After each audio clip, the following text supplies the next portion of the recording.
Ce mercredi 5 septembre 2018 se tenait la 32e séance de négociation afin de convenir d'une convention collective locale. Lors de cette journée, votre syndicat a répondu à l'employeur sur le dépôt global que nous avons reçu le 30 août dernier. Nous sommes à un mois de la date limite fixée par le législateur pour conclure une entente.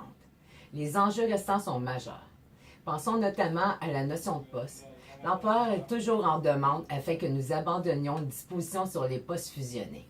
En effet, il nous demande de revenir sur une clause de la convention collective qui existe depuis plusieurs décennies et qui ne pose aucun problème. En acceptant une telle demande, l'employeur pourrait fusionner plusieurs types d'emplois ainsi que leurs services. Ce faisant, il augmenterait la mobilité du personnel et diluerait l'expertise chez celui-ci. En ce qui a trait à la notion de service et à la notion de déplacement, l'employeur revendique une plus grande mobilité de son personnel, et ce sans tenir compte de votre lieu de travail. Cette proposition a de l'impact autant pour les travailleuses et travailleurs à temps complet que ceux à temps partiel. Sans négliger les titulaires de poste, la proposition patronale imposerait aux personnes à temps partiel une très grande mobilité, les obligeant à perdre du temps de façon considérable en temps de transport et ce sans que vous soyez rémunéré. L'article 7 aborde les mutations volontaires, c'est-à-dire les ouvertures de postes.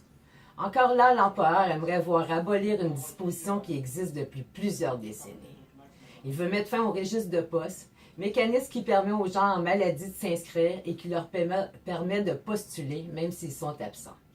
Toujours pour nos collègues en maladie, l'employeur exige qu'ils soient de retour rapidement, sans quoi ils ne pourront obtenir le poste qu'ils ont postulé dessus.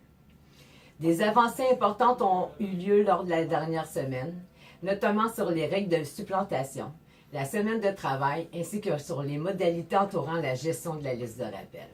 Nous poursuivrons la négociation le 12 septembre prochain. Marie-Claude Ouellette au nom du comité de négociation CSN.